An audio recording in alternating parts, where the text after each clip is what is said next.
Assalamualaikum dan salam sejahtera. Kita kembali ke dalam Deen Equal Project, channel perpaduan Nusantara.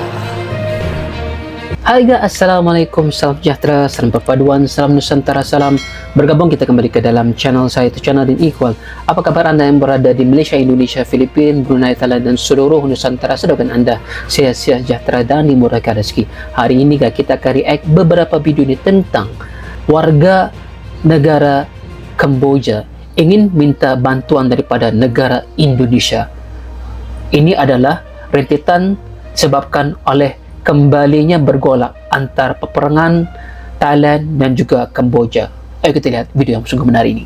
Minta damaikan negara Kamboja dan Thailand masalah perang ini. Halo semuanya, nama saya Aina, saya dari Kamboja. Saya membuat video ini untuk minta tolong dengan negara Indonesia atau negara semua, minta damaikan negara Kamboja dan Thailand masalah perang ini. Terima kasih. Kami tidak ingin perang. Assalamualaikum, halo semuanya, saya Aina. Kemarin saya sudah bikin video tentang perang Kamboja dan Thailand, tapi sekarang perangnya masih kencang, gak berhenti-berhenti. Gimana lagi, saya sudah mohon sama Indonesia, semua negara bantu, tapi kayaknya tidak berhenti-berhenti perang itu. Saya kasihan kali sama negara Kamboja. Sekarang jadi hancur semua dekat perbatasan, sampai anak sekolah gak bisa sekolah. Orang yang sakit ikut lari. Ini gimana lagi, saya mohon sama teman-teman semuanya, bantu share video saya sampai ada orang yang bisa bantu. Saya mau damai, saya nggak mau negara dua ini jadi perang lagi. Terima kasih. Amerika Serikat sampai turut mendesak Kamboja dan Thailand menghentikan konflik. Namun usaha Donald Trump menjadi pahlawan perdamaian gagal total. Bukannya berhenti, Thailand dan Kamboja terus saling serang tanpa peduli dengan imbauan Trump. Negara adidaya lain seperti China juga sempat berusaha mendamaikan kedua negara. China ikut turun tangan meredam konflik bersenjata antara Thailand dan Kamboja yang kembali memanas di wilayah perbatasan. Utusan khusus Beijing untuk urusan Asia, Teng Sijun, mengunjungi Phnom Penh pekan ini untuk mendorong deeskalasi dan buka kembali jalur dialog kedua negara. Upaya deeskalasi perang Thailand-Kamboja juga sudah dicoba oleh pemerintah Indonesia. Prabowo Subianto mendorong kedua negara untuk meredam konflik satu sama lain. RI 1 bisa menggunakan beberapa cara untuk mendamaikan kedua negara tersebut, salah satunya dengan melakukan diplomasi kepada Raja Thailand dan Raja Kamboja. Mahathir Vajiralongkorn dan Norodom Sihamoni bisa menggelar musyawarah untuk menyelesaikan konflik. Prabowo juga bisa membuat Indonesia menginisiasi KTT luar biasa untuk mencegah konflik semakin meluas. Gebrakan Indonesia menengahi konflik. Langkah serius Indonesia menjadi mediator konflik Kamboja-Thailand akhirnya terwujud. Pemerintah tanah air bersama sejumlah negara ASEAN sudah bertemu di Kuala Lumpur. Berkat dorongan kuat Indonesia dan kekompakan ASEAN, perang Kamboja-Thailand mulai menemui titik terang. Terhitung sejak 27 Desember, kedua negara sepakat menggelar gencatan senjata. Kedua belah pihak sepakat untuk segera melakukan gencatan senjata setelah penandatanganan pernyataan bersama ini. Berlaku mulai pukul 12 siang pada tanggal 27 Desember 2025. Bunyi pernyataan yang ditandatangani oleh Menteri Pertahanan kedua negara. Gencatan senjata ini berlaku untuk semua jenis senjata, termasuk serangan terhadap warga sipil, objek dan infrastruktur sipil, dan sasaran militer kedua belah pihak dalam semua kasus dan semua wilayah. Baik Kamboja maupun Thailand akan menahan pasukannya masing-masing. Indonesia dan sejumlah negara ASEAN bakal mengawasi dengan ketat gencatan senjata tersebut dalam 72 jam ke depan.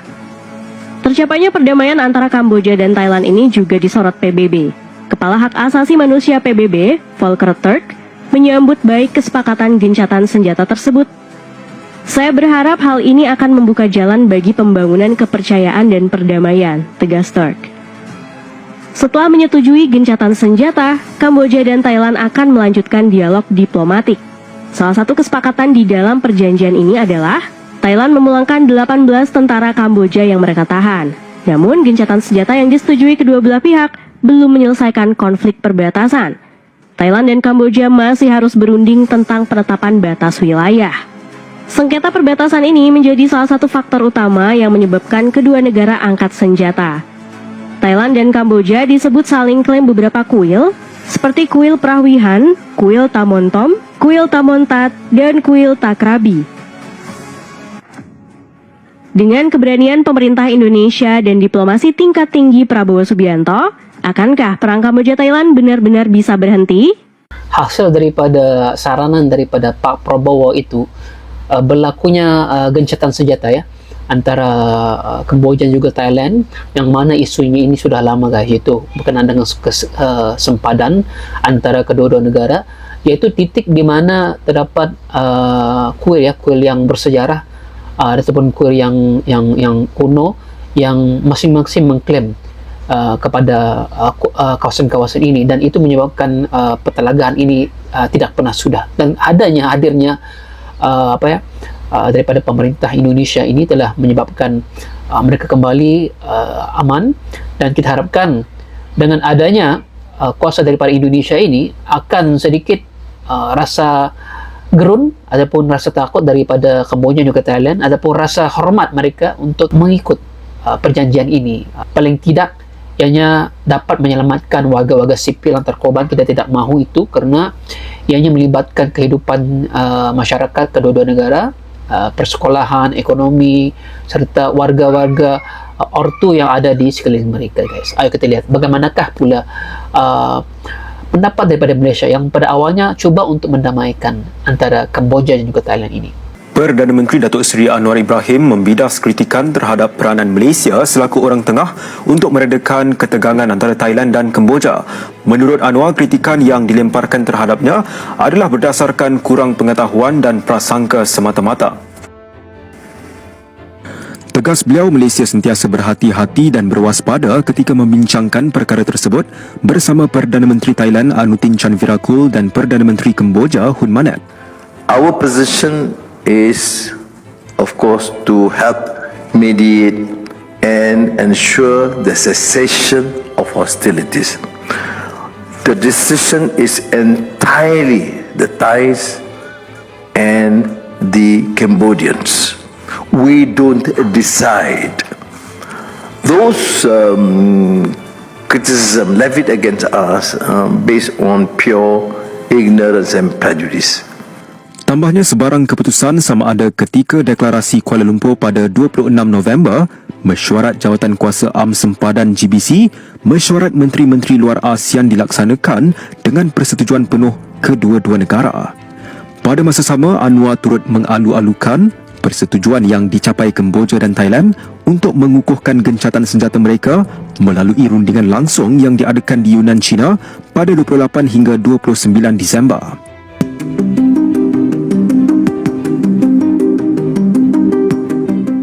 Konflik yang terjadi antara Thailand dan Kamboja menjadi sorotan sejumlah negara termasuk Indonesia. Pemerintah Indonesia meyakini jika konflik kedua negara di Asia Tenggara ini dapat diselesaikan secara damai. Pemerintah Indonesia melalui Kementerian Luar Negeri turut memberikan respon soal konflik antara Thailand dan Kamboja. Kemenlu menyebut bahwa Indonesia saat ini juga telah mengikuti perkembangan konflik. Baik Thailand maupun Kamboja diyakini bisa menyelesaikan konflik secara damai. Hal ini sejalan dengan prinsip-prinsip yang tercermin dalam Piagam ASEAN dan Traktat Persahabatan dan Kerjasama. Selain itu, pemerintah Indonesia juga memastikan akan terus memantau warga negara Indonesia atau WNI yang sedang berada di dua negara itu. Diketahui militer Thailand dan Kamboja saling meluncurkan serangan pada Kamis 24 Juli 2025. Namun, kedua negara saling tuduh sebagai penyebab pertama pecahnya konflik.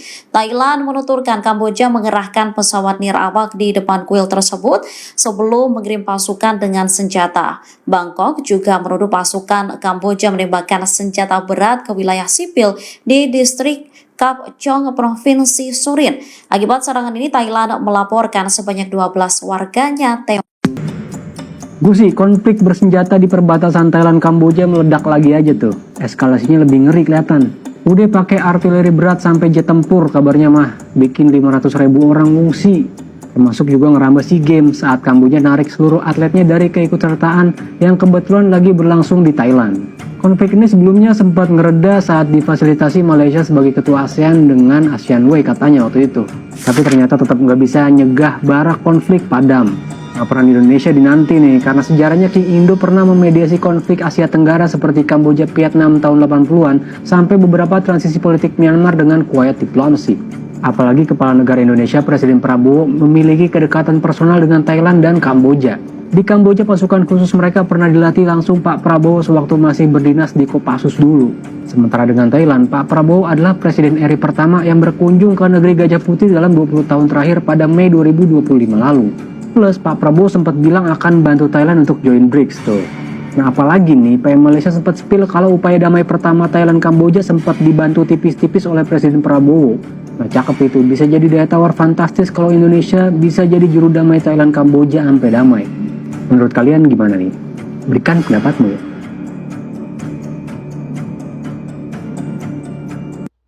Itu dia guys, video-video menarik antara pihak Malaysia yang juga coba untuk mendamaikan, kemudian rayuan daripada masyarakat Kamboja sendiri tentang bantuan kepada Republik Indonesia supaya mereka ini untuk campur tangan. Yang kita lihat, saya percaya bahwa Pak Prabowo dan juga Indonesia pasti akan bisa untuk meredakan perang antara Kamboja dan juga Thailand ini, sebab Pak Prabowo merupakan salah seorang bekas tentara, bisa memahami tentang selok-belok dan juga mempunyai hubungan yang baik antara kedua-dua negara. Dan apa yang saya lihat, Pak Prabowo ini adalah seorang yang telus, seorang yang mampu untuk berpikir secara logik dan bisa untuk meredakan dan berpikir secara kritis dalam mendamaikan kedua-dua belah pihak. Dan kita harapkan dengan turunnya Pak Presiden Prabowo ini untuk mendamaikan kedua-dua belah pihak ini akan berhasil, dan ini adalah untuk memberitahu bahwa Indonesia juga berperanan sebagai satu kuasa yang amat kuat untuk meredakan ketegangan yang ada di sekeliling Indonesia ini guys. Oke guys, itu dia video menarik. Apakah pendapat Anda? Dan jika Anda suka dengan reaction saya, jangan lupa tekan like, komen, dan subscribe. Kita berjumpa lagi. Assalamualaikum. Salam semuanya.